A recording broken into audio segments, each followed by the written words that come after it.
10ನೇ ತರಗತಿಯ ವಿಜ್ಞಾನದ ಕೆಲವು ಪ್ರಶ್ನೆಗಳನ್ನು ಗಮನಿಸೋಣ. ಪ್ರಸ್ತುತಿ ನಾನು ರಾಜು ಭೂಶೆಟ್ಟಿ. ಇಲ್ಲಿ ಚಿತ್ರದಲ್ಲಿ ತಾವು ಗಮನಿಸ್ಬೋದು, ಇದೇನು ತೋರಿಸುತ್ತೆ ಅಂತಂದರೆ ವಿದ್ಯುತ್ ಪ್ರವಾಹವಿರುವಂತಹ ಸೊಲನಾಯ್ಡ್ನ ಮೂಲಕ ಅದರ ಸುತ್ತಲಿನ ಕಾಂತಕ್ಷೇತ್ರದ ಕಾಂತೀಯ ಬಲರೇಖೆಗಳನ್ನು ಇಲ್ಲಿ ನೋಡ್ಬೋದು. ಇದು ಸೊಲನಾಯ್ಡು. ನಮಗೆ ಗೊತ್ತಿದೆ, ತಾಮ್ರದ ತಂತಿಯ ಅನೇಕ ಸುರುಳಿಗಳನ್ನು ಈ ರೀತಿಯಾಗಿ ಒತ್ತೊತ್ತಾಗಿ ಸುತ್ತಿರುವ ಸಿಲಿಂಡರ್ ಆಕಾರವನ್ನು ನಾವು ಸೊಲನಾಯ್ಡ್ ಎಂದು ಕರೀತೇವೆ. ಈ ಒಂದು ಚಿತ್ರದಲ್ಲಿ ವಿದ್ಯುತ್ ಪ್ರವಾಹ ಇರುವಂಥ ಸೊಲನಾಯ್ಡ್ನ ಮೂಲಕ ಅದರ ಸುತ್ತಲಿನ ಕಾಂತಕ್ಷೇತ್ರದ ಕಾಂತೀಯ ಬಲರೇಖೆಗಳನ್ನು ತಾವಿಲ್ಲಿ ಗಮನಿಸಬಹುದಾಗಿದೆ. ಕಾಂತೀಯ ಬಲರೇಖೆಗಳನ್ನು. ಪ್ರಶ್ನೆ ಹೀಗಿದೆ: ಕಾಂತಕ್ಷೇತ್ರವು ಸೊಲನಾಯ್ಡ್ನ ಒಳಭಾಗದಲ್ಲಿ, ಈ ಸೊಲನಾಯ್ಡ್ ಏನಿದೆಯಲ್ಲ, ಸೊಲನಾಯ್ಡ್ನ ಒಳಭಾಗದಲ್ಲಿ ಏಕರೂಪದಲ್ಲಿರಲು ಕಾರಣವೇನು? ಇದಕ್ಕೆ ಉತ್ತರವನ್ನು ನಾವು ನೋಡುವುದಾದರೆ, ಸೊಲನಾಯ್ಡ್ನ ಒಳಭಾಗದಲ್ಲಿರುವ ಕಾಂತೀಯ ಬಲರೇಖೆಗಳು, ತಾವು ಇಲ್ಲಿ ಗಮನಿಸ್ಬೋದು, ಇದೇನು ಸೊಲನಾಯ್ಡ್ ಇದೆಯಲ್ಲ, ಈ ಸೊಲನಾಯ್ಡ್ನ ಒಳಭಾಗದಲ್ಲಿರುವ ಇಲ್ಲಿ ಕಾಂತೀಯ ಬಲರೇಖೆಗಳು ಅವು ಯಾವಾಗಲೂ ಕೂಡ ಪರಸ್ಪರ ಸಮಾಂತರವಾಗಿರುತ್ತವೆ. Means they are parallel to each other. ಕಾಂತೀಯ ಬಲರೇಖೆಗಳು ಪರಸ್ಪರ ಸಮಾಂತರ ಸರಳ ರೇಖೆಗಳಂತೆ ಇರುತ್ತವೆ. ಈ ಪರಸ್ಪರ ಈ ರೀತಿಯಾಗಿ ಸಮಾಂತರ ಸರಳ ರೇಖೆಗಳಂತೆ ಇರುವುದರಿಂದ ಅಲ್ಲೇನಾಗಿರುತ್ತೆ ಅಂದರೆ, ಸೊಲನಾಯ್ಡ್ನ ಒಳಭಾಗದ ಪ್ರತಿ ಬಿಂದುವಿನಲ್ಲೂ ಕೂಡ ಕಾಂತಕ್ಷೇತ್ರವು ಯಾವಾಗಲೂ ಸಮವಾಗಿರುತ್ತದೆ ಎಂಬ ನಿರ್ಣಯಕ್ಕೆ ನಾವು ಬರ್ತೇವೆ ಅನ್ನುವಂಥದ್ದು. ಇನ್ನು ಮುಂದಿನ ಈ ಒಂದು ಪ್ರಶ್ನೆಯನ್ನು ಗಮನಿಸುವುದಾದರೆ, ಇಲ್ಲಿ ಚಿತ್ರದಲ್ಲಿ ತಾವು ಕಾಣ್ಬೋದು, ಇಲ್ಲೇನು ಮಾಡಿದ್ದೇವೆ ಅಂತಂದರೆ, ನಾವು ನಿಮ್ನ ದರ್ಪಣವನ್ನು ತೆಗೆದುಕೊಂಡಿದ್ದೇವೆ. ನಿಮ್ನ ದರ್ಪಣ, ಇಲ್ಲಿ ಪ್ರತಿಬಿಂಬ, ಈ ಒಂದು ಚಿತ್ರದಲ್ಲಿ ವಸ್ತುವನ್ನು ಇಲ್ಲಿ ಇಟ್ಟಿದ್ದೇವೆ. ಪ್ರತಿಬಿಂಬ ಎಲ್ಲಿ ಮೂಡುತ್ತೆ ಎಂಬುದನ್ನು ನಾವು ಗುರುತಿಸಬೇಕಾಗಿದೆ ಅನ್ನುವಂಥದ್ದು. ಇದನ್ನೇ ನಮಗೆ ಈಗಾಗಲೇ ಪ್ರತಿಬಿಂಬವನ್ನು ಗುರುತಿಸಬೇಕು ಅಂದರೆ ನಮಗೆ ಕೆಲವು ಅಂಶಗಳು ಗೊತ್ತಿರಬೇಕಾಗತ್ತೆ. ಒಂದೇನು ಅಂತಂದರೆ, ಕನಿಷ್ಠ 2 ಪ್ರತಿಫಲಿಸಿದ ಕಿರಣಗಳ ಛೇದನದಿಂದ ಯಾವುದೇ ವಸ್ತುವಿನ ಪ್ರತಿಬಿಂಬದ ಸ್ಥಾನವನ್ನು ನಾವು ತಿಳಿದುಕೊಳ್ಬೋದು ಅನ್ನೋದು ನಮಗೆ ಗೊತ್ತಿರಬೇಕಾಗತ್ತೆ. 2 ಕಿರಣಗಳು ನಮಗೆ ಬೇಕು ಪ್ರತಿಬಿಂಬವನ್ನು ಗುರುತಿಸಬೇಕು ಅಂತಂದರೆ. ಈಗ ಈ ಒಂದು ಚಿತ್ರದಲ್ಲಿ ನಾವು ಗಮನಿಸುವುದಾದರೆ, ಪ್ರಧಾನ ಅಕ್ಷ, ಇದು ಪ್ರಧಾನ ಅಕ್ಷ ಆಗಿದೆ. ಈ ಪ್ರಧಾನ ಅಕ್ಷಕ್ಕೆ ಸಮಾಂತರವಾಗಿರುವಂತಹ ಕಿರಣ ಅದು ನಿಮ್ನ ದರ್ಪಣಕ್ಕೆ ಬಡಿದು ಏನಾಗತ್ತೆ ಅಂದರೆ, ಪ್ರಧಾನ ಅಕ್ಷಕ್ಕೆ ಸಮಾಂತರವಾಗಿರುವ ಕಿರಣ ಯಾವಾಗಲೂ ಕೂಡ ನಿಮ್ನ ದರ್ಪಣದಲ್ಲಿ ಪ್ರಧಾನ ಸಂಗಮದ ಮೂಲಕ ಹಾದು ಹೋಗುತ್ತದೆ ಎಂಬುದು ನಮಗೆ ಗೊತ್ತಿರಬೇಕು.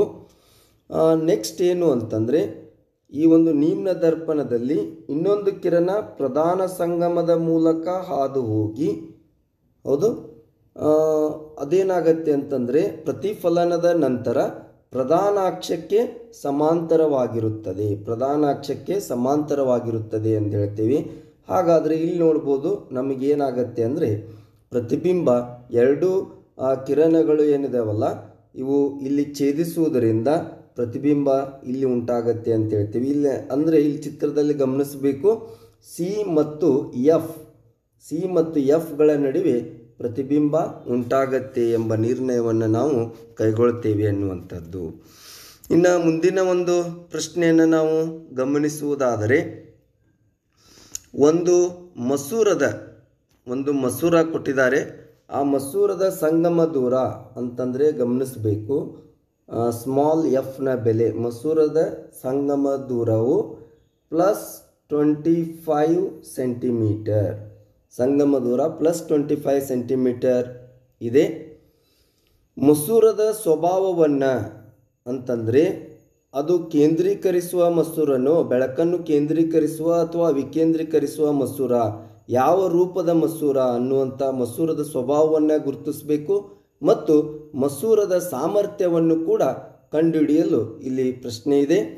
ಸೊ ಇಲ್ಲಿ ಗಮನಿಸಬೇಕು, ಈ ರೀತಿ ಪ್ರಶ್ನೆಯನ್ನು ಕೊಟ್ಟಾಗ ನಾವೇನು ಮಾಡಬೇಕಾಗತ್ತೆ ಅಂದರೆ ಮೊಟ್ಟ ಮೊದಲು ಇದು ಯಾವ ಪ್ರಕಾರದ ಮಸೂರ ಎಂಬುದನ್ನು ನಾವು ಗುರುತಿಸಬೇಕು ಅಂದಾಗ ಇಲ್ಲೇನು ನಮಗೆ ಫೋಕಲ್ ಲೆಂಗ್ತ್ ಏನು ಕೊಟ್ಟಿದ್ದಾರಲ್ಲ, ಸಂಗಮ ದೂರ, it's very very important. If focal length is positive, ಇಲ್ಲಿ ಕೊಟ್ಟಿದ್ದಾರೆ +25 ಸೆಂಟಿಮೀಟರ್ ಅಂತ ಕೊಟ್ಟಿದ್ದಾರೆ.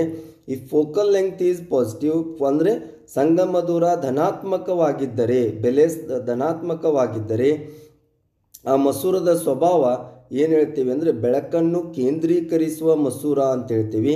ಬೆಳಕನ್ನು ಕೇಂದ್ರೀಕರಿಸುವ ಮಸೂರ ಅಂತಂದು ಯಾವುದು ಅಂತಂದರೆ ಅದು ಪೀನ ಮಸೂರ ಆಗಿರುತ್ತೆ ಅಂತೇಳಿ ನಾವು ಹೇಳ್ತೀವಿ. ಸೊ ಪೀನ ಮಸೂರವಾಗಿದೆ ಅಂತೇಳಿ ನಾವು ನಿರ್ಣಯ ಕೈಗೊಳ್ತೇವೆ. ಆದರೆ ಇಲ್ಲಿ ಇನ್ನೊಂದು ವಿಷಯವನ್ನು ನಾವು ಗಮನಿಸಬೇಕು. ಇಲ್ಲಿ ಸಂಗಮ ದೂರ +25 ಸೆಂಟಿಮೀಟರ್ ಕೊಟ್ಟಿದ್ದಾರೆ. ಸೆಂಟಿಮೀಟರ್ ನಮಗೆ ಗೊತ್ತು ಏನು ಅಂತ. ಇದು ಮಸೂರದ ಸಾಮರ್ಥ್ಯ ಕಂಡುಹಿಡಿಬೇಕು ಅಂದರೆ ನಮಗೆ ಸೂತ್ರ ಗೊತ್ತಿದೆ, power of lens = P = 1/f ಅಂತ ಹೇಳ್ತೀವಿ. ಆದರೆ ಗಮನಿಸಬೇಕು, ಯಾವಾಗಲೂ ಸಂಗಮ ದೂರ ಅಥವಾ ಫೋಕಲ್ ಲೆಂಗ್ತ್ ಎಫ್ ಏನಿದೆಯಲ್ಲ, ಎಫ್ ಬೆಲೆ ಯಾವಾಗಲೂ ಮೀಟರ್ನಲ್ಲಿ ಇರುತ್ತೆ ಅನ್ನುವಂಥದ್ದು. ಮೀಟರ್ನಲ್ಲಿ ನಾವು ವ್ಯಕ್ತಪಡಿಸ್ತೇವೆ. ಸಂಗಮ ದೂರವನ್ನು ಮೀಟರ್ನಲ್ಲಿ ವ್ಯಕ್ತಪಡಿಸುವುದರಿಂದ ಇಲ್ಲಿ ಏನು ಕೊಟ್ಟಿದ್ದಾರೆ ಅಂದರೆ ಈ ಒಂದು ಸಮಸ್ಯೆಯಲ್ಲಿ 25 ಸೆಂಟಿಮೀಟರ್ ಅಂದಿದ್ದಾರೆ. ಹೀಗಾಗಿ ಈ ಸೆಂಟಿಮೀಟರ್ ಇದ್ದಿದ್ದನ್ನು ನಾವು ಏನು ಮಾಡ್ಕೋಬೇಕಾಗತ್ತೆ ಅಂದರೆ 25 ಸೆಂಟಿಮೀಟರ್ ಇದ್ದಿದ್ದನ್ನು ಮೀಟ್ರಿಗೆ ನಾವು ಅದನ್ನು ಪರಿವರ್ತನೆ ಮಾಡ್ಕೊಳ್ಬೇಕಾಗತ್ತೆ. ಯಾಕಂದರೆ ಫೋಕಲ್ ಲೆಂಗ್ತ್ ಅಥವಾ ಸಂಗಮ ದೂರ ಮೀಟರ್ನಲ್ಲಿ ವ್ಯಕ್ತಪಡಿಸುವುದರಿಂದ ಸೆಂಟಿಮೀಟರನ್ನು ಮೀಟರಿಗೆ ನಾವು ಪರಿವರ್ತಿಸಬೇಕಾಗತ್ತೆ. ಸೊ 25 ಸೆಂಟಿಮೀಟರ್ = 25/100 ಮೀಟರ್ ಆಗತ್ತೆ. ಸೊ P = ನಮಗೆ ಸೂತ್ರ ಗೊತ್ತು 1/f. ಸೊ P = 1/f ಬೆಲೆ 25/100 ಆಗಿದೆ. ಸೊ ಇದನ್ನ ಸಿಂಪ್ಲಿಫೈ ಮಾಡಿದಾಗ ಈ 25/100 ಮೇಲೆ ಹೋಗಿ ಏನಾಗುತ್ತೆ ಅಂದರೆ 100/25 ಆಗುತ್ತೆ. So that is 25 1s 25 4s ಅಂತ ಹೇಳ್ತೀವಿ. ಸೊ ದಟ್ ಈಸ್ ನಾವೇನು ಹೇಳ್ತೀವಿ ಅಂದರೆ power of the lens P = +4 dioptre. P very important +4 dioptre. So ನಮಗೆ ಗೊತ್ತಿದೆ ಏನು ಅಂತಂದರೆ ಮಸೂರದ ಸಾಮರ್ಥ್ಯ, power of lens is expressed, ಅದರ ಯೂನಿಟ್ ಏನಿದೆ ಅಂತಂದರೆ ಡಯಾಪ್ಟರ್ನಲ್ಲಿ ನಾವು ಮಸೂರದ ಸಾಮರ್ಥ್ಯವನ್ನು ವ್ಯಕ್ತಪಡಿಸುವುದರಿಂದ +4D, P = +4D ಎಂಬ ಉತ್ತರವನ್ನು ನಾವು ನಿರ್ಣಯಕ್ಕೆ ಬರ್ತೇವೆ ಅನ್ನುವಂಥದ್ದು. ಈ ರೀತಿ ಹಲವಾರು ಪ್ರಶ್ನೆಗಳನ್ನು ಮುಂದಿನ ವಿಡಿಯೋದಲ್ಲಿ ಚರ್ಚಿಸೋಣ. ಧನ್ಯವಾದಗಳು.